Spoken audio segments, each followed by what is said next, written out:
Hello, I'm Malcolm Cox. We're studying the book of Matthew, and today we're in chapter 8, verse 5 down to verse 13, and the title is A Feast for the Faithful. Let's read. When Jesus had entered Capernaum, a centurion came to him asking for help. "Lord," he said, "my servant lies at home paralyzed, suffering terribly." Jesus said to him, "Shall I come and heal him?" The centurion replied, "Lord, I do not deserve to have you come under my roof. But just say the word, and my servant will be healed. For I myself am a man under authority, with soldiers under me. I tell this one, 'Go,' and he goes, and that one, 'Come,' and he comes. I say to my servant, 'Do this,' and he does it." When Jesus heard this, he was amazed and said to those following him, "Truly, I tell you, I have not found anyone in Israel with such great faith. I say to you that many will come from the east and the west and will take their places at the feast with Abraham, Isaac, and Jacob in the kingdom of heaven. But the subjects of the kingdom will be thrown outside into the darkness, where there will be weeping and gnashing of teeth." And then Jesus said to the centurion, "Go, let it be done just as you believed it would."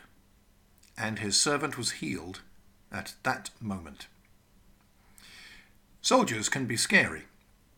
I suppose they're meant to be. I imagine the crowd shrinking back from the centurion as he approaches Jesus here. Who wants to be close to this Gentile, this frightening enemy? Can't Jesus stay away from such people? First a leper, and now this Roman. But there is something different about this man. He comes in humility, asking a wandering rabbi for help.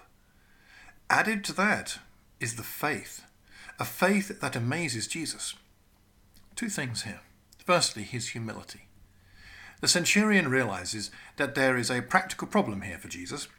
As a Jew, Jesus cannot enter a Gentile's home. Therefore, the centurion places no demands on Jesus, but simply asks for help.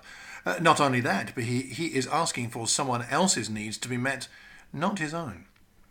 We are called to the same attitudes as Christians. Philippians chapter 2. In humility, value others above yourselves, not looking to your own interests, but each of you to the interests of others. How many of our prayers are for ourselves, and how many for others? We see the centurion's humility, but we also see his faith. The centurion has a confidence in the ability of Jesus that, it outstrips the people of Israel, the people who have had a relationship with Yahweh for hundreds and hundreds of years. He understands authority and clearly believes that Jesus has authority over illness. He also believes that Jesus is not interested in tribal, cultural, social, national, or religious boundaries. It is this aspect of his faith that Jesus specifically commends and then uses in challenging the crowd. The Bible has always been clear that God wants all peoples to enjoy his blessings. For example, Isaiah chapter 25.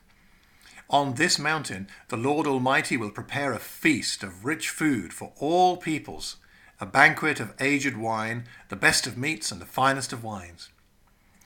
Have a look also at Isaiah 56 for similar ideas. But Jewish literature at the time of Jesus emphasized that this feast was prepared for Israel alone. Jesus is correcting this view.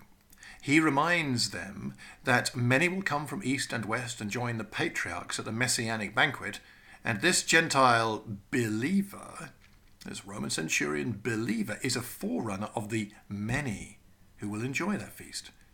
Some, however, will find themselves outside, and they will be shocked that this is their fate. They will be there because they did not have the faith of this Gentile. Entrance to the kingdom of heaven is no longer on the basis of racial origin, but faith. Let us heed the call to humility and the call to faith that mean that you and I and peoples from all parts of this globe will feast together forever. Next time we'll go on to the next section of Matthew chapter 8, but until then I hope you have a wonderful day and God bless.